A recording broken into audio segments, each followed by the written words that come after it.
Now, the National Council of the SPCA says there is an urgent need for government intervention as a campaign for pit bulls to be banned gains traction.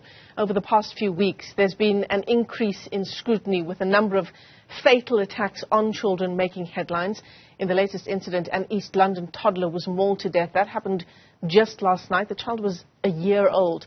There are now reports of pit bulls being burnt, some of them attacked in communities.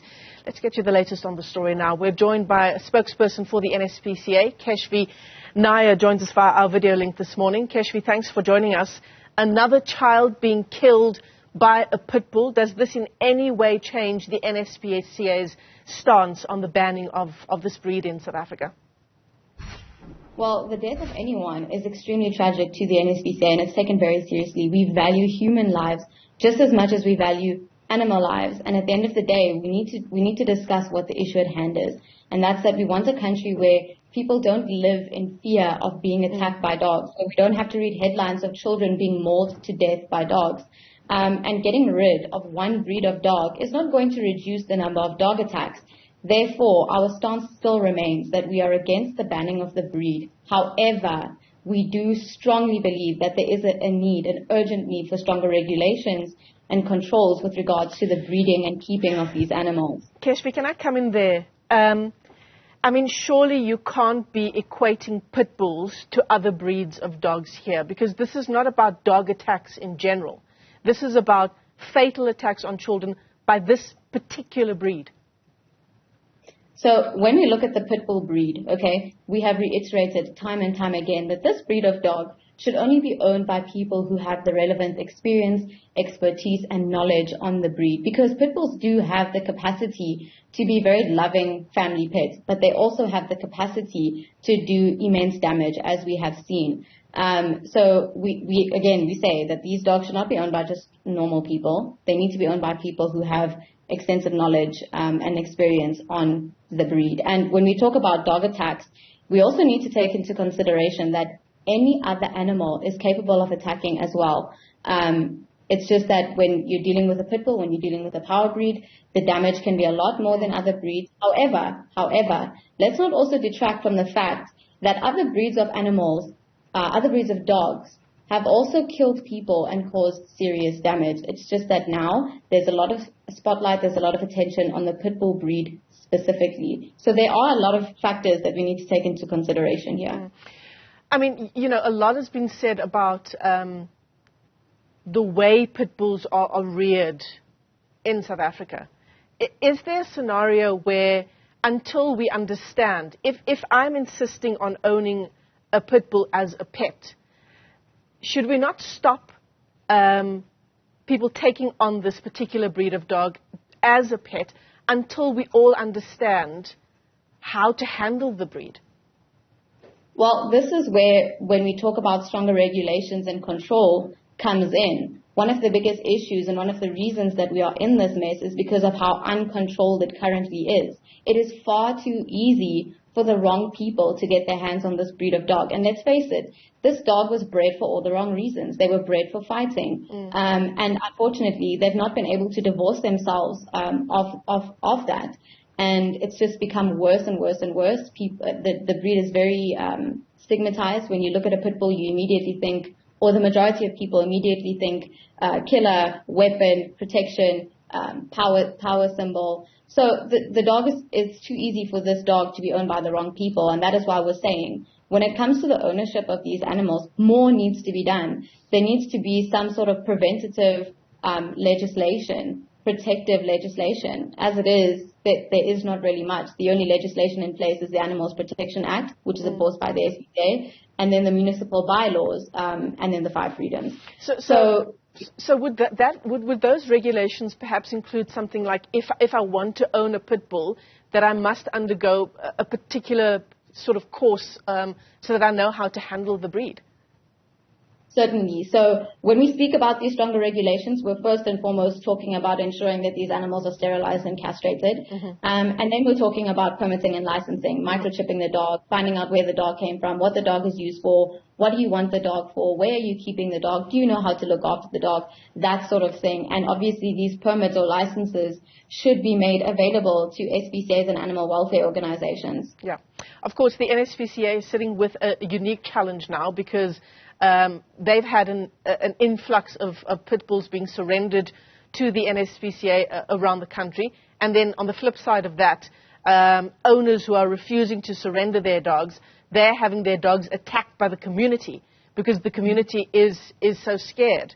It's an incredibly difficult situation now that the NSPCA finds itself in.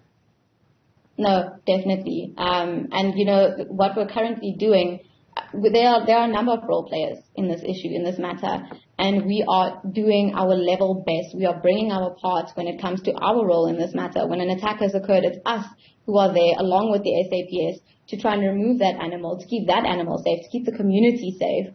And then again, like you've said now, the people who have pit bulls, and there are a select few, a very small group of people who really do know how to look after this animal, who understand the breed, who are looking after the animal well, and keeping the animal in line. But even they are now faced with angry communities, angry people who are just turning on the breed itself, and not just dogs that have been involved in attacks.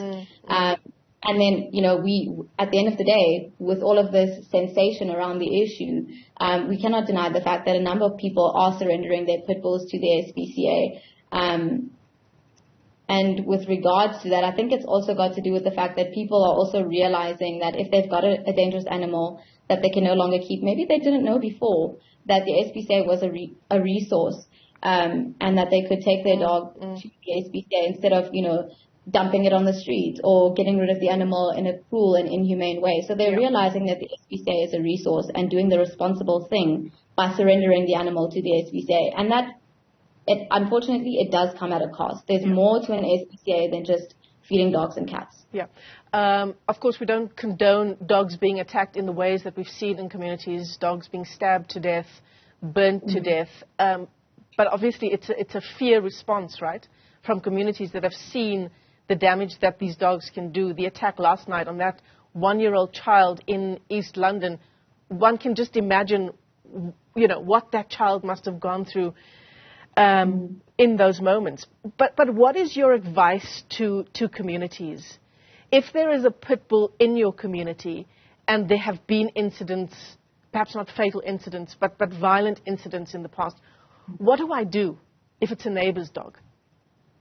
So prevention is better than cure. Often we hear, especially with these dog attacks, we hear how a week ago the pit bull got out and it bit a dog, or 2 weeks ago it bit the helper, but it was only a small bite. You know, we didn't expect it to get any worse. Prevention is better than cure. The minute that you see that there's a dangerous animal in your neighborhood, the minute that you've been attacked, you need to do something. If there's a dangerous animal in your community, you need to report it to your local municipality. If you've been attacked by a dog, even if it was small, you need to report that to the SAPS. You need to open a case under the Animal Matters Amendment Act number 42 of 1993. And, you know, you can see sort of how it comes full circle, because sometimes these dogs are kept in conditions which are inhumane. They're kept on short chains or in cages. And that's cruelty. That is animal cruelty. And had you picked up the phone and said, listen, my neighbor's got a pit bull, it's on a short chain, it's kept in a tiny cage, that welfare concern could have been addressed, and perhaps the dog could have been removed on welfare grounds by the SPCA. So prevention is better than cure. That's the bottom line here. Before an attack occurs, do something. If an attack has occurred, even if it wasn't fatal, you need to open a case. And I'll tell you why. Too often, owners get away with this damage that is caused, with this devastation that is caused. You know, people think that the solution is getting rid of the animal. And of course, dangerous animals should not be in communities, especially if the owner is not keeping that animal in their property or doesn't know how to look after that animal to keep the animal safe and the community safe. So people think that the solution after an attack has occurred is to remove the animal by killing it or giving it to the SPCA or whatever the case is. And yes, you may have gotten rid of the animal, But what stops the owner from tomorrow going and getting another dog? Yeah. And a month later, 2 months later, it's another child, it's another attack. Yeah.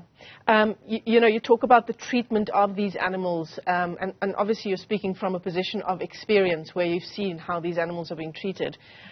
In preparing for our discussion with you this morning, just doing some reading on the pit bull brand, there's some interesting information about this dog in the UK, and that in fact it's a dog that is considered a family dog, one that is good with animals. Is that true, Keshvi? Well, like I said earlier, good with children, I mean. Yeah. Pit bulls do have the capacity to be very good, loving family pets, but the breed does have limitations. And that is why we reiterated time and time again that this breed of dog should only be owned by people who have the knowledge and the experience and the expertise to handle the breed. Because even the most loved, well-trained, well-looked after pit bull, under the right conditions and with certain stimuli, that animal has the capacity to attack, to bring the dangerous breed-specific characteristics that this dog was bred for will come to the forefront under the right conditions and with certain stimuli. So it goes both ways. The dog can be very, very loving, can be a family pet, but the breed does have limitations. I mean, that's what people need to understand. That's an incredible risk to take if you're taking on a pit bull. Keshvi, just for information's sake, the NSPCA has now called for more government assistance, just given the kinds of issues it's facing now, specific to pit bulls being surrendered. When these dogs are surrendered to the NSPCA, what happens to them? So every single animal that is brought to the SPCA, not just pit bulls, every single animal that's brought to the SPCA is assessed by the relevant person appointed to do so at that point, and then a decision is made in the best interest of the animal, whether that's adoption, whether the animal needs medication, whatever the case is. Euthanasia is a reality for the SPCA. Unlike slow kill shelters, when they get filled to capacity, they simply say, sorry, you've been filled to capacity, please take your animal and leave. And often we find that those dogs get dumped, they get abandoned, they get destroyed in inhumane ways. We cannot do that. So unfortunately, euthanasia is a reality for the SPCA. And further to this, the SPCA often comes under scrutiny for being so strict with how we adopt out animals. Often it's said that we complain that there's thousands of animals sitting in our shelter, but when people want to adopt, we are very, very strict. And we would rather be strict and ensure that the animal is rehomed responsibly to the right people than to do an irresponsible adoption. And with that being said, when it comes to dangerous and aggressive animals, we do not rehome dangerous and aggressive animals. It is irresponsible. It puts the animal in danger. It puts people in danger. So we do not rehome aggressive animals. Euthanasia is unfortunately a reality for the SPCA. Keshvi Nair is the spokesperson of the NSPCA. Such a broad range of issues related to this topic involving pit bulls in our communities. Keshvi, thanks very much indeed for breaking it down for us. It's just gone 10 to 9 this morning. Still ahead, we'll bring you the latest